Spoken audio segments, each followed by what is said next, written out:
most of the time.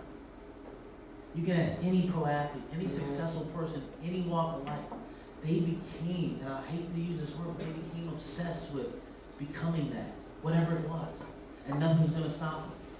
That's why you go out there on Sundays when everybody else may be home sitting around. You're out there working because there's something in you that's driving you that can't be stopped.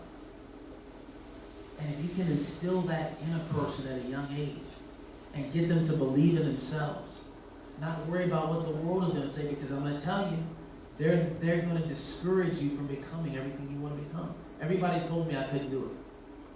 They told me that. My best friend told me, you can't play in the ACC. They told me that. These are my boys. They told me that. I ain't listening to them one of them. And while they were playing where they played, I was playing on television. Because there was something that wasn't going to let me quit.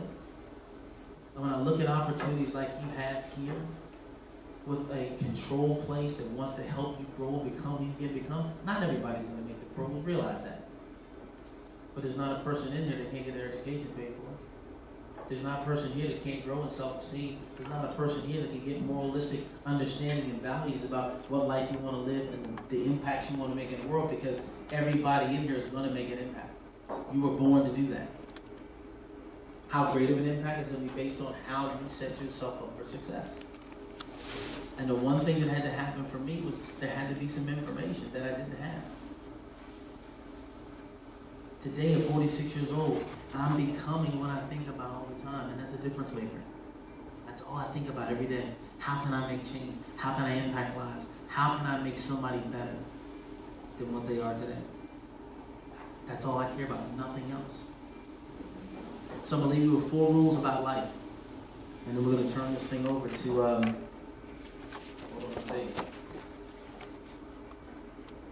going to turn this thing over to a good friend of mine, and it's going to be fun introducing him.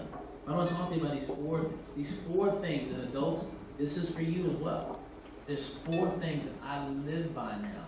I'm going to show you how they've effectively changed my life. But it's the 4 things when I share corporately, when I share in churches, when I share in any venue. These are the 4 things that changed my life. And the 46 years of stuff that I learned, these are the 4 things I want you to do. Number 1. Who do you listen to? That is one of the biggest things in the world that will change the outcome of your life. Who do you listen to?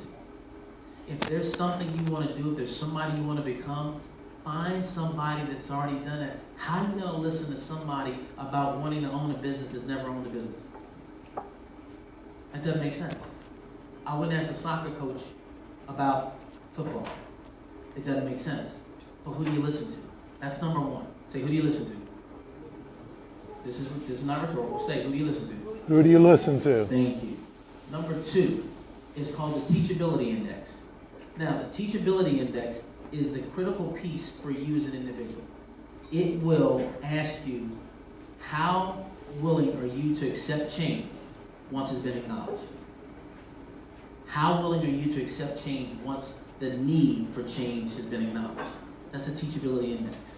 Because the hardest thing people have to do in life is change, but it's the only constant that goes on. Change is inevitable. Would you agree? Yes or no? Yes. So the Teachability Index. The higher your Teachability Index, the more you have positioned yourself to become successful. So number 1 is who do you listen to? Number 2 is the Teachability Index. Number 3 is what's called the Training Balance Scale. And this was the biggest part for me that totally changed my life. The Training Balance Scale. It talks about 99% of what you manifest in life comes from the way you think. My favorite book says, as a man thinketh in his heart, so is he. It comes with the way you think. 1% of what you do is the work. We do it backwards. We put 99% of what we do into the work and 1% into the thought. Nothing that can happen in this world can happen without it being first a thought. These tables we're sitting at, they were once a thought before they manifested as tables. If you don't learn here how to visualize it, how to believe and dream, it won't happen. There's no way it'll happen. So it's got to be a thought first. So the Training Balance Scale says 99% of this needs to be focused on thought. 1% is here because the belief is what has to maintain. Now, I got to be honest with you. this was the area for me that was easier to deal with, but it was hard in this sense. I wanted what I wanted right then. Anybody been there? How many impatient folks we got here? Be honest. All y'all kids should have your hands up. Impatient as they can be, right? We want it yesterday. So the tough part about it is success comes over time. Have you realized that? In life, it comes over time. So if I don't understand how to be patient, and here's the deal, the Bible says, if I'm going to be patient, then I got to go through and I got to suffer tribulation. That's why I tell folks all the time, don't pray for patience. You got to learn how to deal with this. But when you deal with the training balance scale, it's about thought. So I've got to be able to see what it is I want to become. That's why I said you become what you think about most of the time. It's at that point, now I can visualize it, I can make it happen. What's the next step? How do I believe? How many people out here believe? Be honest. Believe in something. You believe. Have you ever wavered in that belief at any time? Yes or no? Yes. Tell the truth. Same it up. Yes. Yes. You believe it. You believed it, but how many times? When it doesn't come when you think it comes, all right, let's get real. Come on. Ever had a bill due? You needed money for the bill? Come on. Somebody go with me. And the money didn't come when you needed it to come? And you got maybe a little bit of anxiety, a little bit of nerve? Come on, please help me today. Yes. Yeah. That happens, right? I finally got an amen. It happens. I'm trying to, because this is real stuff. I've helped so many people get through real stuff by not being deep, but you can't get real unless you have a teachability index. You've got to be able to say, yes, I've been there. I'm willing to change this. But here's the reality for it. We've been there where we wanted something or needed something that didn't come on time, but in the end, did it all work out? Yes or no? Yes. It all worked out. Didn't work out the way you thought it was going to work out, but it always works out, right? What if you could get to that place every day? What if you could live a life that you knew every single day it was all going to work out? See, to me, that's belief. For me, it wasn't there. Not that I didn't have it, but how many of y'all married to people sometimes don't have it? Come on, see, men don't want it. Y'all funny. How many of y'all know that? How many of y'all got people on your team that sometimes might doubt the coach? Come on, be honest. What the heck is the coach? We don't need to do that. That's just real. But what if you could walk in that place? See, that was the whole thing that changed my life. Was to be able to walk in that. And it's the fourth part of this whole formula for life. How you process information. And you'll be able to tell where you are, and you'll be able to now reevaluate who you're going to become. The 4 ways you evaluate information. Number 1, it's called unconscious incompetence.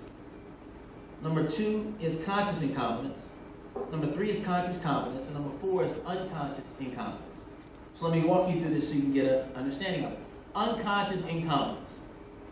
My shoe is untied, and I don't know how to tie it. My life is going crazy, I don't know how to fix it. Does anybody have a cousin that's been through that? I know all y'all got it together. I got a friend, cousin, neighbor that's been through that. Stuff is messed up, I don't know how to fix it. The next level, conscious incompetence. My shoe's untied, unconscious competence. My shoe's untied, now I know how to tie it. My shoe's untied, conscious incompetence, My shoe's untied, I don't know how to tie it. My shoe's untied, I have no idea how to tie it. So now I recognize the problem, I don't know how to fix it. Anybody ever been there? Recognize the problem, don't know how to fix it. The third way is what changed my life, conscious competence. My shoe's untied, now I know how to tie it. That right there changed the total perspective of my life. Why? Because now I will never have another negative thought without being aware of it. See, the problem we have is that if we learn how to control our thoughts, we're in a whole different place. Most of you all can't control your thoughts. And I can prove it to you by just listening to you discuss things. But once I got a handle on my language, my favorite book says in Proverbs, it says death and life is in the power of the tongue. And what was unique about it for me was it didn't say life and death, it said death and life. It told me that what is natural is spoken out negative. How many know people are negative? Be honest. So what happens is if you continue to speak negative, guess what you're going to manifest in your life? Negative. Learn how to change and adapt your language to positive. Every day changes. There's nothing that bothers me now. I walk around every day happy and positive no matter what happens. If you'll learn to bridle and change your thoughts and become aware of them when you're not having positive ones, you'll see a drastic change in your life. How many of y'all said things like this? I don't know how I'm going to get that done. Be honest. I don't know how I'm going to get that done. I don't know how I'm going to make it there on time. I can't do that today. How many of y'all say this in your normal language? How many of you realize that it's negative? And we say it, and here's what messes brothers up more than anything. Just keep it real, dog. Just keep it real. How many of y'all heard people say that? White people, help me out. I can say that because I'm interracially married, so I'm part of it. But the reality is this. How many of y'all heard people say that? Keep it real. Just keep it real. Now watch it. If I say, well, man, what's going on with you, man? Just keep it real, dog. I'm broke, bro. I don't know what I'm going to do. How many of y'all don't realize that that is actually amplifying the problem? Yes or no? So now, literally, what's happening is, I'm making you consciously aware that you're broke, and you don't know how to fix it. Now, the fourth level of this is unconscious confidence. Unconscious confidence says that I behave and I do this without thinking. I'm a former basketball player. So it's unconscious confidence for me to throw behind the back pass. Why? I did it enough. I practiced it enough. I got good at it. I didn't have to think about it. There's certain aspects of your life that you do without thinking about it. It's unconscious confidence. If you can get your whole life to where it's unconsciously confident, you've totally changed who you are. It's four simple things. Who you listen to. Teachability index, train and balance scale, and the way you process information. Unconscious confidence says this. You driving down the road and have a car wreck. What's the first thing most people do? Is my insurance paid up? Is anybody hurt? Here's reality for me. If that happened to me, the first thing I would say was, that's interesting. Who am I supposed to meet today? What was I just kept from? There's a reason I'm late. It's that life and it's that philosophy in life that makes you a success. It gets you away from the imbalance and the seesaw that goes through life. And it was those four things. I travel around the country. It's those four things. Again, my seminars are longer. But I really take them through that, and people from every age, walk, ethnicity have totally changed it. Why? Because that's the one missing piece of the lives of 99.9% of the people that I meet. It's how they think. And when you're really aware of what's actually going on in your head, and you really become what you think about most of the time, there's going to be so many people's lives become totally different because now they can walk in the destiny that they begin. Did anybody learn anything from that? Just a little bit. Did it help anybody?